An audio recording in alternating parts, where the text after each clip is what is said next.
In studio now with me, Dan Perry, international affairs analyst and former Europe editor at the Associated Press, joins me here now. So Dan, thank you so much firstly for coming onto the show to discuss this. Tell us a little bit about what does Brussels think about all of these changes amid the developments in the UK? I'm sure they're watching it with quite a bit of schadenfreude because, of course, Boris Johnson, more than anyone else, was probably responsible for the whole Brexit misadventure. Indeed, he has leveraged Britain's innate distaste for losing a bit of their sovereignty to Brussels to bash the EU ever since he was a journalist in the early 1990s. So he is certainly a red flag for Brussels, and I think they would be delighted to see him go down in flames. Well, some of Johnson's Conservative Party leaders are saying go now because they just they believe that you can't choose when to go. I imagine he'll defend himself. He'll try to minimize his various misdoings, which of course, it can't, you know, the things he's accused of are a traffic violation compared to what the likes of Netanyahu and Donald Trump are accused of, and they're still hanging on. So I'm sure he looks on with some jealousy to what other conservative leaders around the world have been able to get away with. And I imagine he'll try to leverage that somehow in his favor. I mean, it is remarkable how unforgiving the Tory party is in the UK. Don't forget, he brought them a historic election victory only 2.5 years ago. And also, you say that the Tory party, you know, has done this and how unforgiving they are, but also he's been able to count on his voters for so long to support him through thick and thin. But these new polls are apparently finding that more than half of the voters who put him into power in 2019 now want him gone. So tell us more about that. Yeah, I mean, in recent polls, Labour is up by 10 percentage points. And it looks very likely that if an election was held today, he would lose. Almost certainly lose his existing majority. I think a big part of it is that up until the last election, he was the recipient of all the pro-Brexit votes, even those that had historically been Labour voters. And that issue more or less has receded. One wonders if it will recede forever as evidence mounts that Brexit was in fact an economic calamity for the UK. But for the moment, it's sort of behind everyone, and we may be seeing a reverse realignment. In other words, the northern districts of the UK that became pro-Tory because they were pro-Brexit might return to their original state of being pro-Labour. Why didn't the ministers sort of act earlier for the benefit of their country?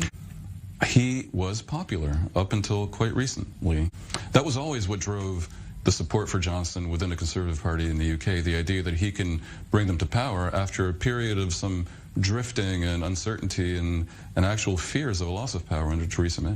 There are a few of the ministers that are still loyal supporters of him. So do you think that the ones that have defended him for so long will be in for some tough questioning over the next couple of days?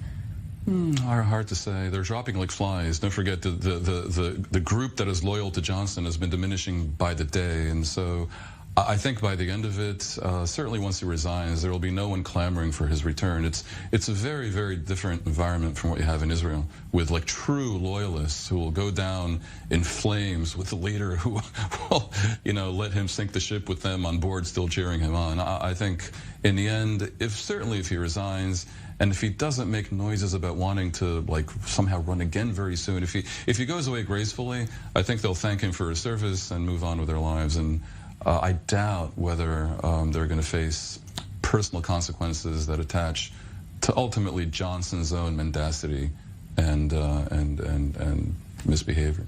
And had he not sort of agreed to resign, what could the outcome have looked like? Would we be expecting more cabinet ministers to resign? And what else could have happened in Parliament there? I mean, there's a point where the political momentum shifts against you so decisively that no one short of a Netanyahu or a Trump could possibly survive it. You know, there was an open question about whether Boris Johnson might be in that mold of having such thick skin that nothing could possibly cause him to give up the ghost. But unsurprisingly, to me, that wasn't the case. Of course, it's painful not to be able to see through so many ideas and projects myself. But as we've seen at Westminster, the herd instinct is powerful. When the herd moves, it moves. And my friends, in politics, no one is remotely indispensable. And our brilliant and Darwinian system will produce another leader equally committed to taking this country forward. As expected, he didn't mention the various reasons why there was a party revolt. We knew he would diminish those to the point of not mentioning them. But I have to say, he was reasonably gracious, in marked contrast, as noted before, to his counterparts in Israel and the U.S. He spoke of the brilliant and Darwinian system as opposed to trying to tear it down. He's thanked the civil service as opposed to railing against the deep state. And he mentioned specifically that no one is irreplaceable. And in doing those things, I think it goes out on a note of some good grace and almost good humor. So the main thing is there will most likely be a snap election, as happened with the previous two, when May took over and then when Johnson took over.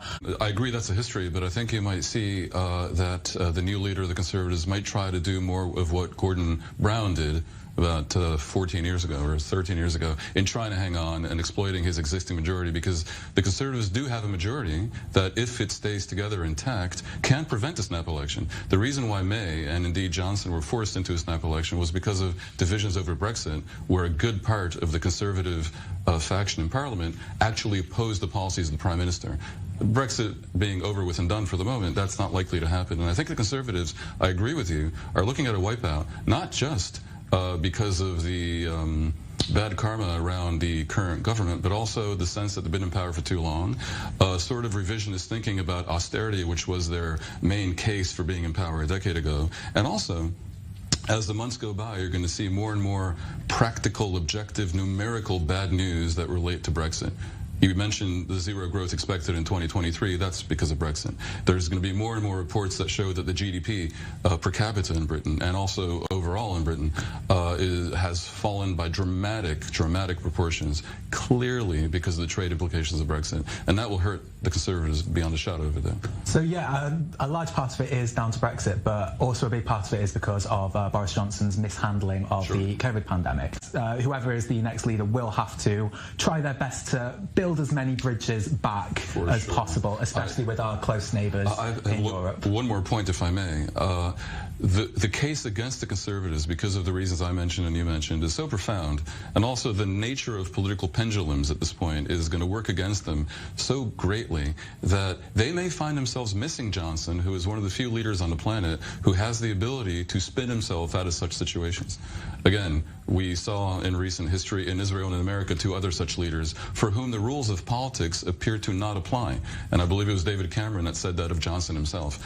Yeah. I doubt that will be the case with Jeremy Hunt or Liz Truss or whoever is the next leader. They will be more cut from a more standard cloth, and they may have a difficult time manipulating their way out of very strong arguments to show them the door. But maybe that's what the UK needs right now, because they were led throughout one of the most tricky periods in their history with a man who is largely seen in the country and globally as a joke. Obviously, there are elements of truth in that, and he plays up to that. But two things must be noted as well. Leaders like Trump and others around the world have sort of moved the goalposts on what constitutes a leader who is a joke. Everything has become ridiculous in the world. And two, he wasn't just a joke. He was also a joke.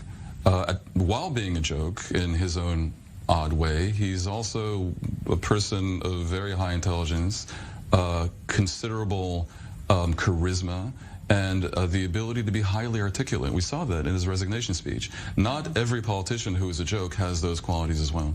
And I think in a political election, in the current environment, even in Britain, which is kind of a case apart, where things that aren't done actually aren't done until Johnson, even there, I think we may see that his ability to put a spin on things is something that the Conservatives may miss.